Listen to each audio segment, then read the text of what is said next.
The Nuggets have moved on from JaMychal Green and made a trade. They held another draft, worked out. We'll talk about that. Plus, we'll get Adam's thoughts on the NBA Finals. This is Locked On Nuggets. You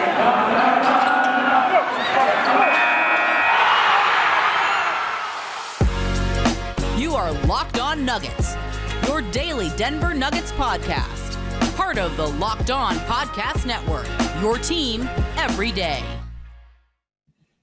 Welcome to Locked On Nuggets, your daily Denver Nuggets podcast, part of the Locked On Network, your team every day. Thanks for making this your first listen each and every day. We're free and available on all platforms. Today's episode is brought to you by BetOnline. BetOnline has you covered this season with more props, odds, and lines than ever before. BetOnline, where the game starts. My name is Matt Moore. I'm the senior NBA writer for the Action Network, joined by my colleague Adam Mares. You can find him on Twitter at Adam_Mares, where we come to you on a Monday after the Denver Nuggets. I'm really glad that we actually had to push the podcast. I know. It would have been outdated just a few minutes later. The Denver Nuggets made a trade on Monday. JaMychal Green. And is that it? Is that just J-Mike? Yeah, it's just J-Mike. J-Mike and a future first, a 2027 first-round pick. And they receive the first-round 30th pick this year, as well as 2 second-round picks, one in each of the next 2 seasons. And those are being conveyed from, they're like the lesser of 3 different teams in each of them. I think for, to make this easier, you can say that the Denver Nuggets picked up the 30th pick in this year's draft. They also picked up probably a bottom 15 pick in the second round of the next 2 drafts. Yeah. And they gave away a first-round draft pick, a protected first-round draft pick in 2027, which is very far from now. And JaMychal Green. Gonna miss J-Mike. I'm sad I never really got to be in the locker room that much. I know. With J-Mike at all, actually. True. So, it's a bummer that I didn't really get to talk to him. I've enjoyed his career, and I thought he was really good in 2021. And then obviously last year was a struggle as the entire bench struggled, but definitely I think a move to clear more minutes for Zeke Nnaji, I think, is one of the takeaways from this. And then obviously the implications for draft night are pretty interesting. What was your takeaway? My take, I want to see where they go with this. I think it's a very interesting trade, and I think there's a couple things. It's one of those things that when it happened and when it goes down, as you sort through the details, you're like, oh, it seems like not just an interesting one, almost a necessary one, that they needed to make a move like this. JaMychal Green wasn't a player. I know we kind of differ on this. I don't think that he was a player that in losing him, the Nuggets lose a whole lot. They do have still Jeff Green on the roster as well as Zeke Nnaji, that I think when you just look at, is that pretty lateral? I think that it is. And it opens up an enormous amount of flexibility for the Nuggets for the next season, which I think is more important now than it was, last season or the season before. They're not done. That Harrison has written about this over DNVR, and I will tell you the same. It wasn't that this move was what we tend to do, and the mistake is made is that it's like, oh, they did this move so they could make this other trade. And that's not how it usually goes. It sometimes is, but it very rarely is actually that. It's more you pick up the 30th and now you have options. I can tell you that my sense is actually, I think they'd rather be at 30. I think the guy they think will be at 30. And I think the 21, which is obviously more valuable, will be the one that they will be more active in using in trade talks. That doesn't mean they won't trade the 30 if that's better value or what they need to do. But right now, I would tell you that the plan is to keep the 30 and move the 21, which makes a lot of sense on a number of reasons. Really? So that's what you I didn't really think one way or the other. I think it allows you to trade one of your picks. Yeah. And in fact, I got clarification from friend of the show, Bronco Squatch, Jake Coyne, that this now allows them to make the deal before. Before Denver could trade their pick, but it would have to be on draft night. Technically, they'd have to draft the player, then trade them. Now it allows you to make an earlier deal. So if there's more maneuvering before the draft that Denver wanted to do, they could trade either 21 or 30. But you seem to think they would rather, 21's the more valuable asset. So I guess it makes sense that you could just get more for it. Yes. I guess here's the thing is, I don't think they want to trade both picks. I think they want to have one of the 2 picks. This gives them options. So if a team is like, hey, how about this? And they're like, well, we're not going to give you the 21 for that, but we'll give you the 30. Right. then it's like, okay, all right, this works. But it also, I think, frees it up that if a team is like, we're not doing this unless we get to 21, then Denver can do that and still get a player that they want at 30. I think they It's think that funny, like there is a psychology to this of that now that you have 2 picks, because before it's black and white, you have a pick. Like you got to include the pick. You got to include the pick. It does give you a little bit of like, no, we'll include 30. That's what we're doing. Yeah. And so I would imagine that probably another trade will be completed either before draft night or most likely on draft night. That will probably include the 21st pick, would be my inclination. Again, it's not like I've heard like we're definitely moving to 21. That's not it, right? It's just that I think probably if you look at the market, you're going to have a harder time if you're trying to get something. I don't think that you can just be like, oh, we have the 30 and that's as good as the 21. Obviously, it's 9 spots higher. And so, now you can be like, hey, we're going to get a young player. We like some of the guys in this draft. We think they'll be available at 30. We can get them at 30, and then we'll trade the 21 if we need to move whatever wing upgrade we're targeting. That or here, Matt, I think you look at it now, if Denver does want to make a big swing, and I don't know if there's one out there, but we always get surprised on draft night. There's always something. You now have 2 first-round draft picks, but one of which can be traded before, but both of which could be traded on draft night. You've got that. You've got Bones Highland. You've got Zeke Naji. Like you could start to put together a package that when you talk about, could you go after some of the, maybe not top, like, max contract type player. I don't know if that's enough for those types of things, but everything below that, you actually probably could now say 2 draft picks and a Bones or something like that. And now a team that is starting a rebuild process can look at that and say, that's 3 young players that we're adding to our roster. So to me, it actually is, the Nuggets are more interesting now, and I think better positioned right now to make big moves, medium moves, even small moves. What do you think about, do you read the same way I do, which is like, okay, they moved JaMychal, so now Jeff Green, and we'll see what happens with Jeff. He's got a player option, but depending on what happens there, I mean, I would imagine this probably clears more minutes for Zeke. I would have to think that this clears more minutes for Zeke. Do you agree with that?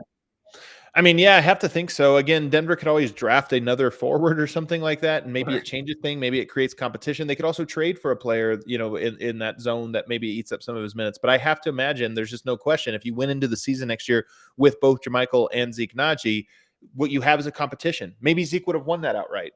Maybe the team would have said, hey, we want it to be Zeke Naji. Like if it's JaMychal, he needs to really be, maybe it'd be one of those situations. But now it goes into it where you look at, I mean, what's the forward depth on this lineup or the front court depth? You got Jokic, you got Porter, you got Eric, and you have Gordon. That's not changing. You got behind it now, you've only got Jeff Green and you've got Zeke Naji.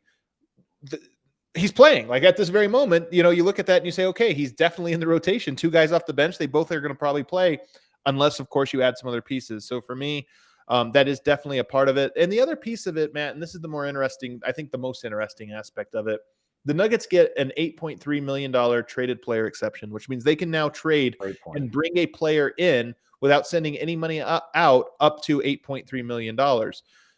It also means that Denver saves an enormous, I think it was something like $15 million in luxury tax payments, because when you're in the tax, you pay more than what you are above it. So now the question becomes, this isn't like people always ask, are the Rockies going to pay the tax? Are they or aren't they? As if it's a black and white thing. There's also degrees of it. How much of the luxury tax are you willing to pay? And this is one of those ones where if you don't use your traded player exception, then you don't pay, the tax bill is actually a very small one for next year, or could be. I mean, there's obviously a lot of different signings and things that can happen, but it could be a smaller payment. If you do use it and say down the road, now you trade 2 picks for for a player, you don't send any contracts out. Now that salary cap goes back up to what it would have been with Jamal, but maybe with a more important player. So I'm curious to see if the Kroenkes use that.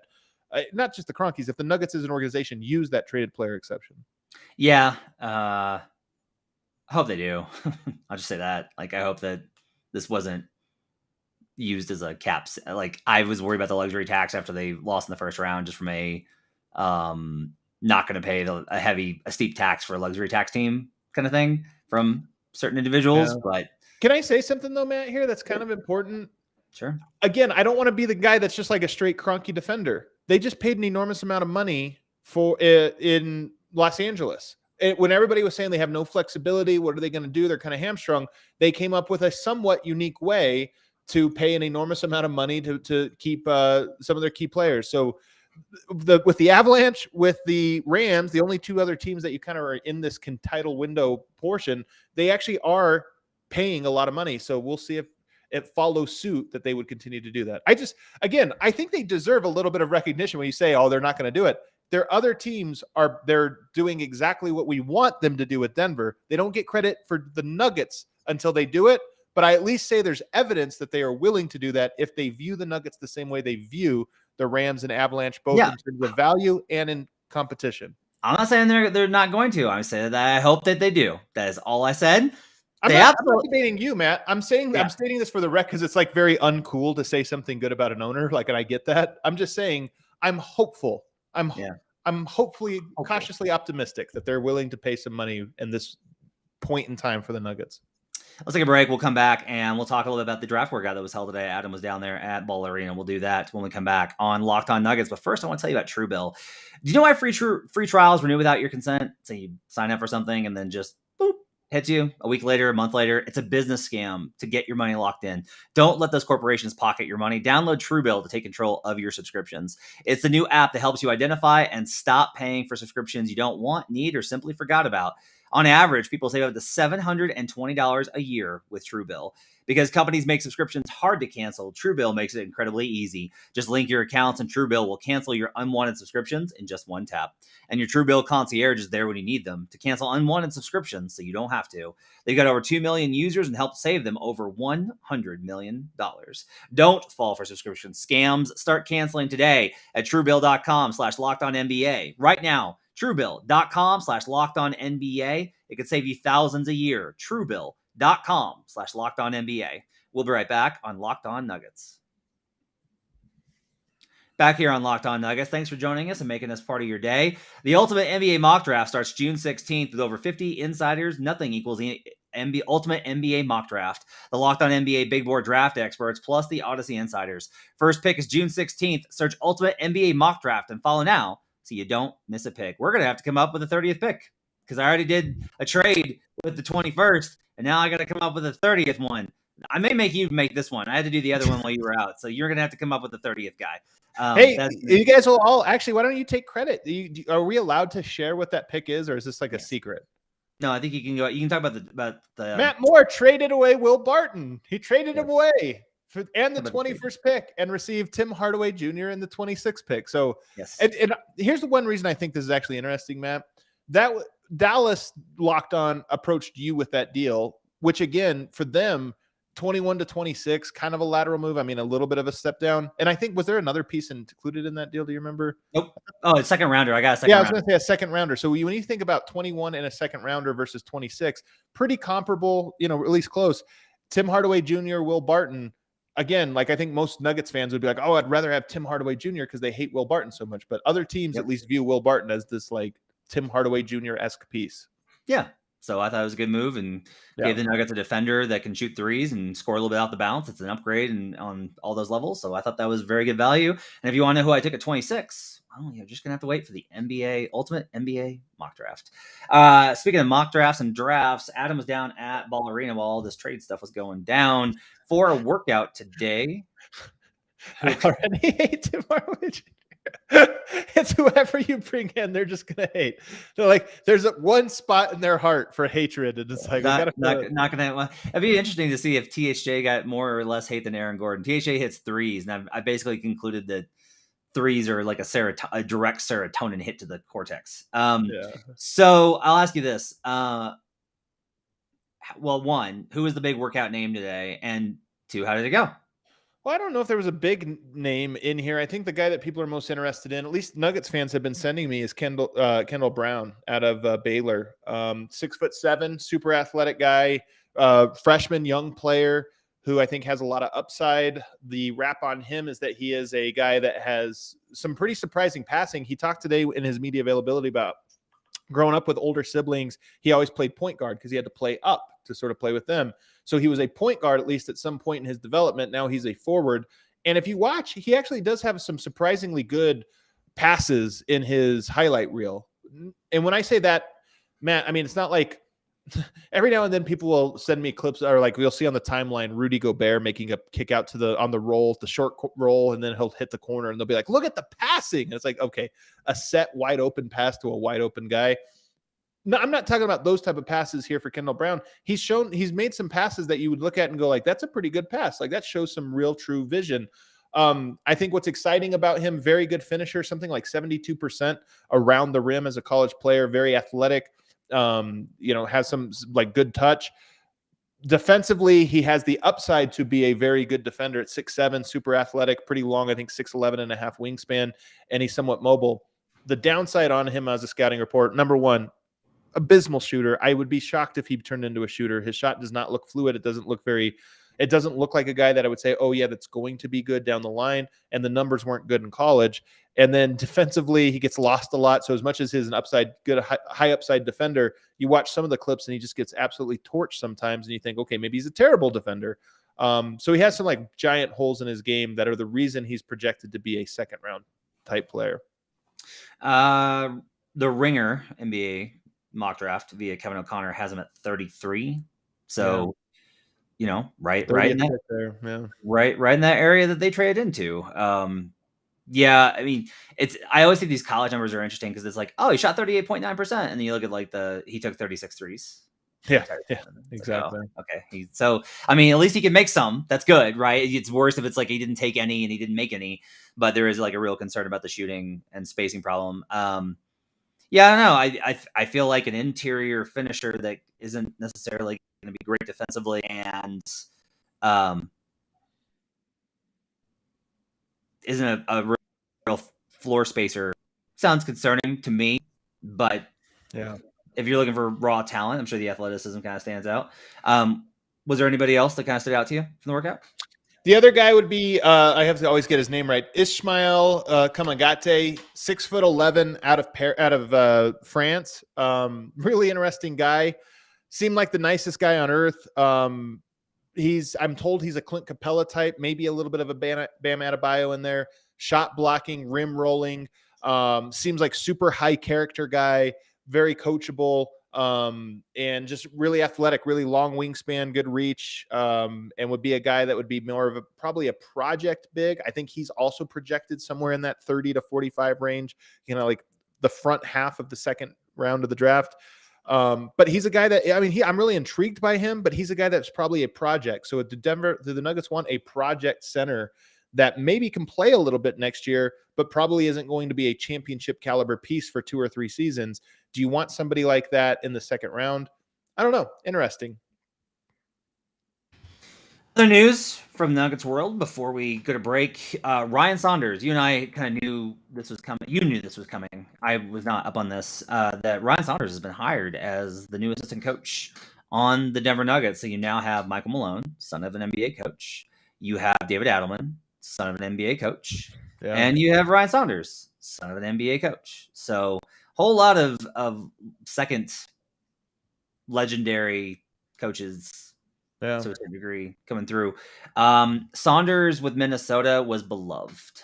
Like the players loved him, the organization loved him, everyone loved him, and a lot of that's because like he's Flip's son. Like that, just Flip was beloved in that organization. There was a lot of carryover from that, but like they really wanted it to succeed, and just I think when Gerson Rosas was hired, there was definitely a move towards space ball, Morey ball, like a very efficiency-minded offense, and Saunders wasn't running that, and that caused a lot of the issues, and he just wasn't Rosas' guy. So I think Saunders is known... Hold up. He was not a very good head coach.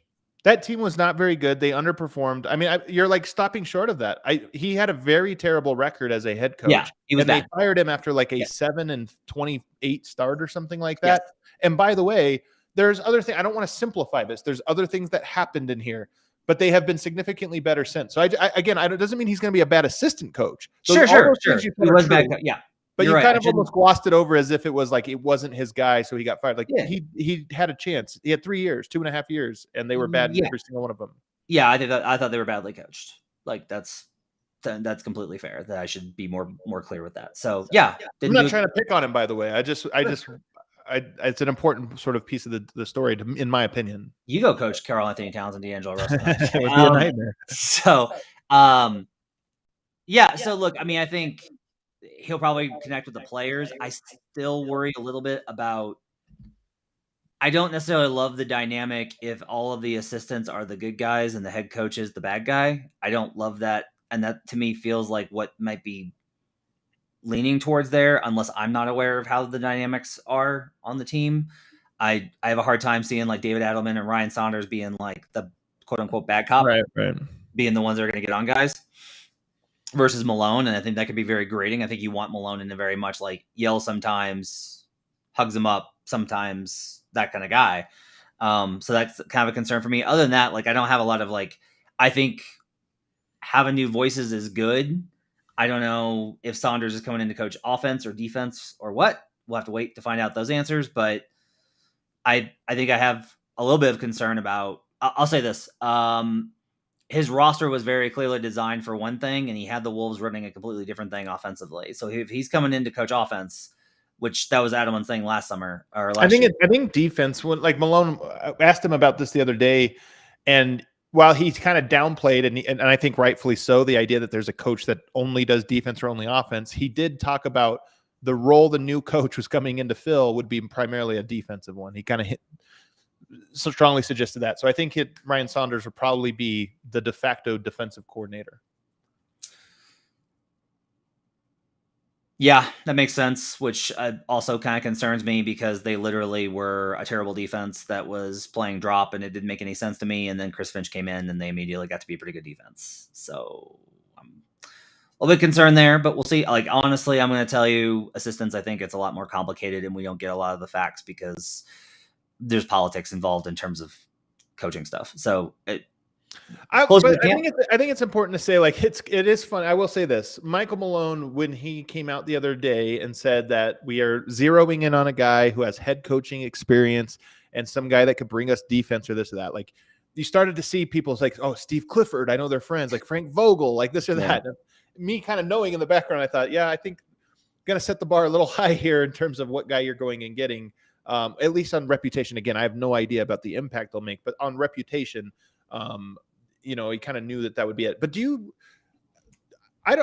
I look at the coaching staff, and here's what I wonder. Michael Malone is such a strong personality.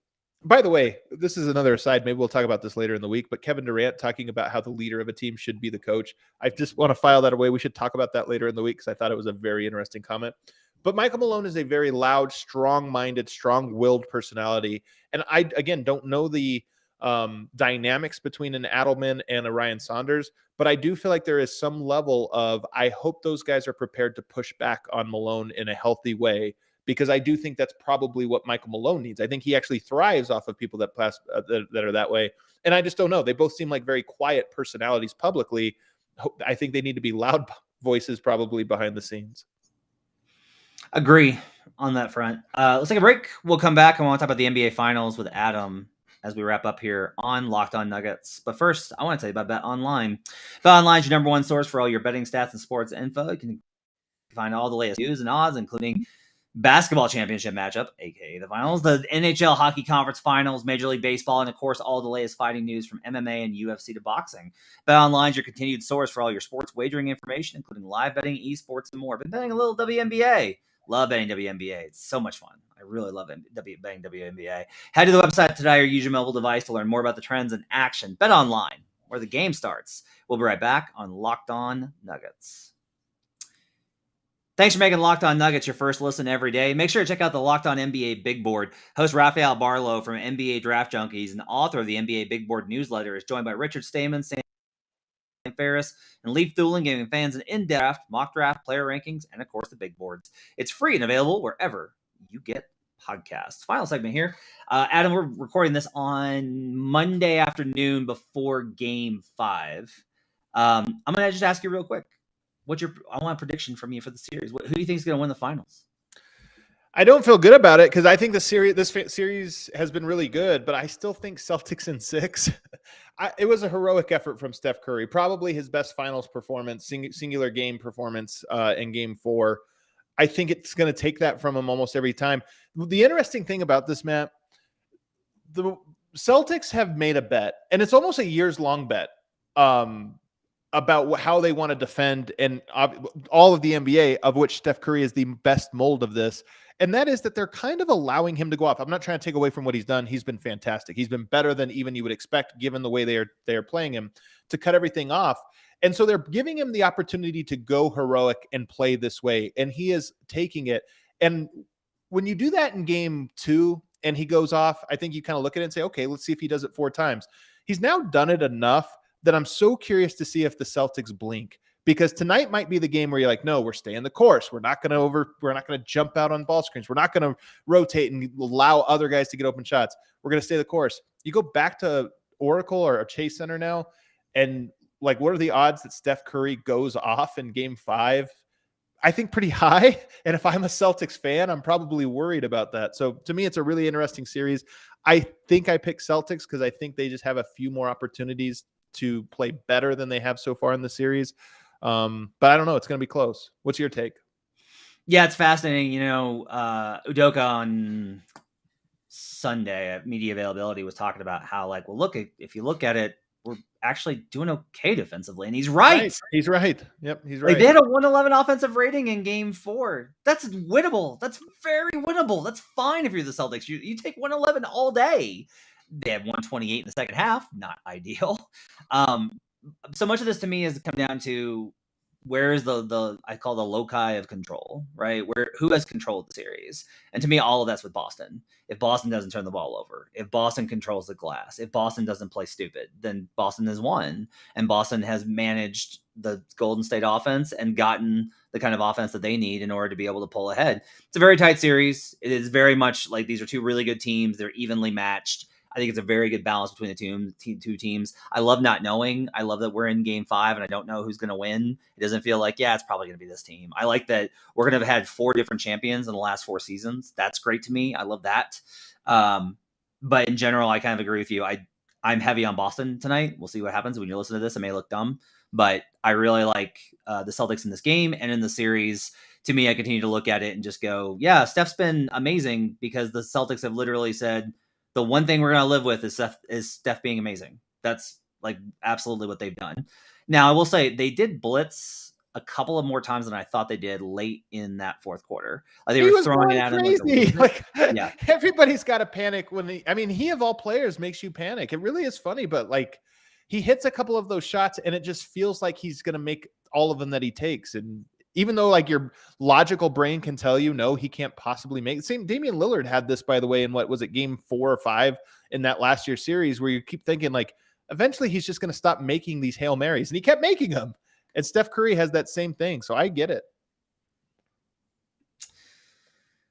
I think there's any other league news that we want to kind of check in on. Are you annoyed? Do you have, what's your official prediction then? Celtics in 6. So we're on the same page there. I don't feel that great about it, though. This is more of a like 55-45 thing than with me, where I'm not going to be at all surprised. The Warriors obviously I think have to win tonight. Yeah, they have to win tonight. So in game 5. I don't know. I don't know. I don't want to rule anything out, because every time I rule out the Celtics, they come back, and every time I trust the Celtics, they fall apart. I've done really well in this series. Here's an important question. The Celtics have played big a lot. And some of this is like their strategy against Draymond Green specifically, of like just trying to out-rebound. Do you feel like in hindsight, Denver should have tried playing big, like gone bigger, almost counterintuitive? Yes. I genuinely would have tried Jokic Boogie. I think it would have. And just said like, we're going to get murdered on some of this defense, but we're just going to like grab so many rebounds, probably so many fouls. We might get to the point where we're just scoring 2 points every time down. If the Celtics pull this off, it's going to be very, very, very, very interesting to see how teams approach Golden State going forward. And it could be very bad, because it's like, look, man, the Celtics team is on point. Like, they have a great defense everywhere else, right? But it'll be interesting if the strategy basically becomes like, let Steph get 50. It's fine. Like, let Steph shoot 40, get 40, as long as you hold everybody else down. If you make Draymond into a non-factor, you can beat this team. This is the thing that I think makes sports so interesting, in basketball in particular, because I'm the biggest Draymond fan in the world. This isn't his series so far. Maybe he can adjust, but benching him down the stretch of the game and then going offense, defense in the clutch, because he's such a weird player, I feel like it's overlooked a little bit. But can you imagine? He's the second best player. In my opinion, he's the second best player on the roster. Can you imagine Jamal Murray getting benched in a finals? Like, you go all the way to the finals, and then all of a sudden it's like, yeah, but this isn't your series. That's sort of the scenario we have here, in that you've won for 7-8 years with Draymond, and you're in this moment in time where it's pretty clear he's kind of he's not figuring it out. It's so fascinating. It's such an interesting dynamic to me. I mean, I know that you don't agree with the move. I feel I like agree with the move. Are you kidding me? How could you No. not? I'm setting this up for Malone played offense defense with Jokic. That's what I'm referring to. Because like that would be the counter argument here. Is like, well, hey, they actually did go offense defense. But that's like with 1 minute to go. This was with like 9 minutes to go. This was a little different. They were trying to stretch out offense defense out for like we were all like, I don't know if you can play offense defense for 3.5 minutes, Steve. But he didn't put him back in at first, because usually he would come in like 6-7 minutes. He just didn't put him in, and then when he finally did put him in, it was the offense defense for an extended period. I can't imagine you doing that with Yoke. I can't imagine it, but even with a Jamal Murray, I can't imagine it. Yeah. Okay, let's go wrap it up for Locked On Nuggets. Thanks for joining us, everybody. Hope you have yourselves a great day. Quick episode today. We'll be back tomorrow with more talk. We'll break down the trade a little bit more after I've had some time to kind of think about it. We'll break down the finals. We'll talk all about that tomorrow. We'll do that. Plus, whatever other news and rumors come up, I have some stuff I want to talk about tomorrow in terms of league news and rumors that I've heard. So we'll do that tomorrow. Thanks for joining us, everybody. Make sure to follow Adam on Twitter at Adam_Mares. I'm on Twitter at HB Basketball. We'll see you guys again next time. Thanks for joining us.